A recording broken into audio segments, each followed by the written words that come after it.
I think it's time to talk about what an odd bloke Ed Miliband is. Well, honestly, I was speechless when I woke up to your voice. Now you tell me how you've been feeling. Let's look at... Today, he gave his big speech at Labour conference and he unleashed yet another unhinged attack on Nigel Farage and Elon Musk.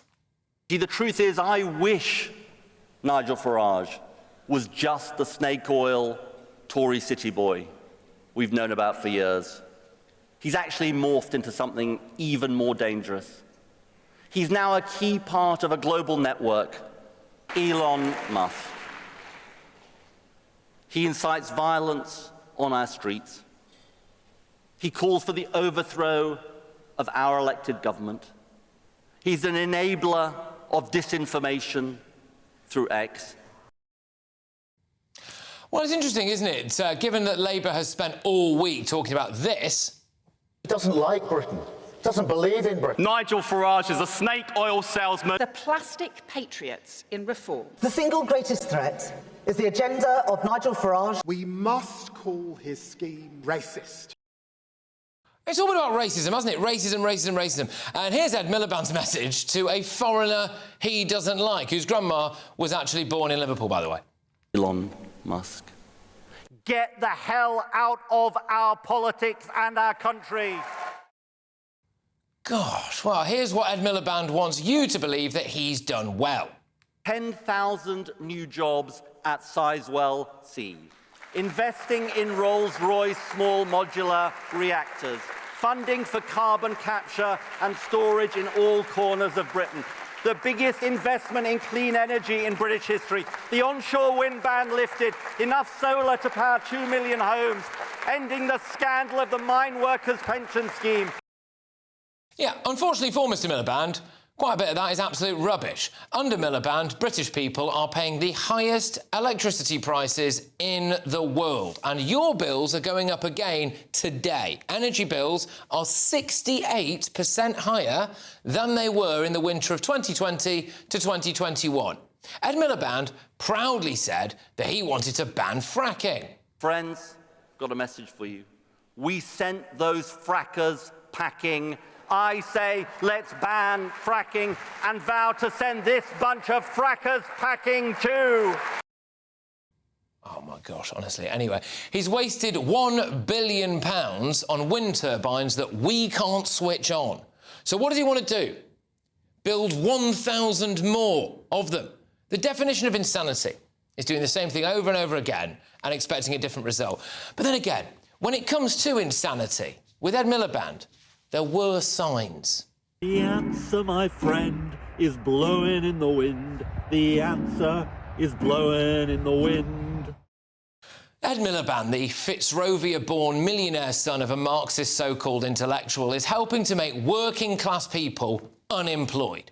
Thousands of people have lost their jobs in steel, gas, and just the other day, a third of the workforce at the Lindsay oil refinery lost their jobs. He mentioned solar panels. Well, initially, he wanted them to be made in China, even though that meant that they could have been built by slaves. Talking of China, Ed Miliband is refusing to publish the details of a net zero cooperation agreement he signed with the Chinese government.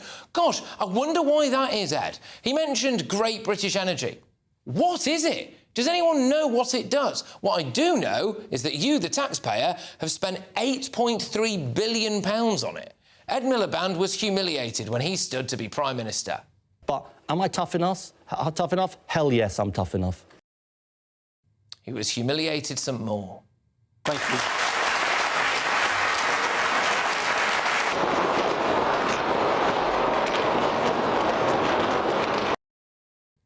And he was humiliated a little bit more.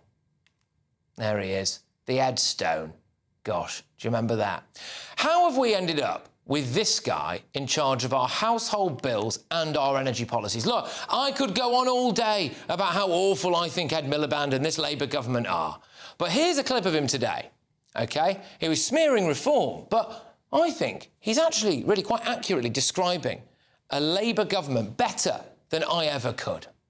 They're the investment-crushing, job-destroying, bill-raising, poverty-driving, science-denying, Putin-appeasing, young people betraying bunch of ideological extremists.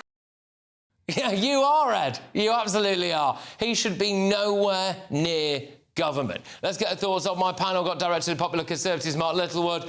We've got Reform UK Councillor Jamie McIver and Nina Mishkov, the broadcaster and journalist as well. Right, Mark, so, I mean, Ed Miliband, is he a very odd guy? And are we fair to raise questions about whether or not he is suitable to be at that level of politics? Look, he is a bit odd and quirky, isn't he? But let me try and muster some sort of defence for him.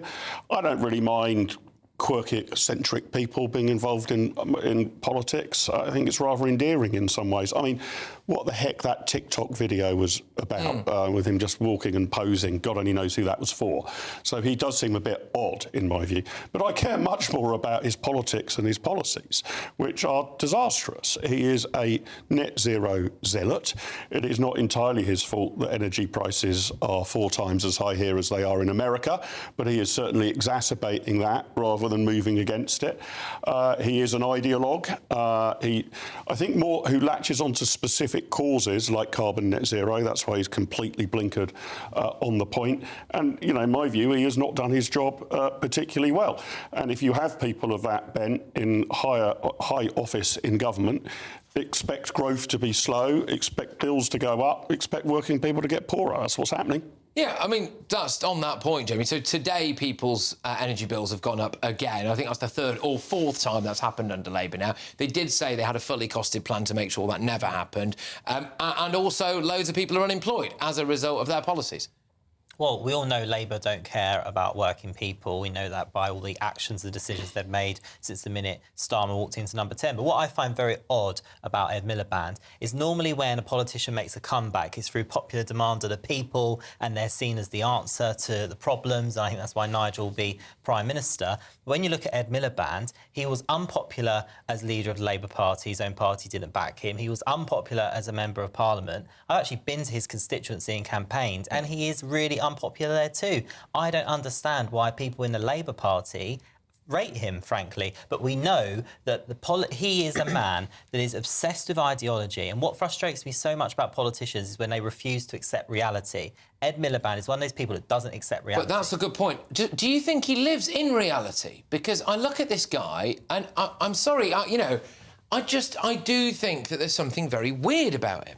I am no huge fan, partially because he shafted his brother and we got the wrong Miliband.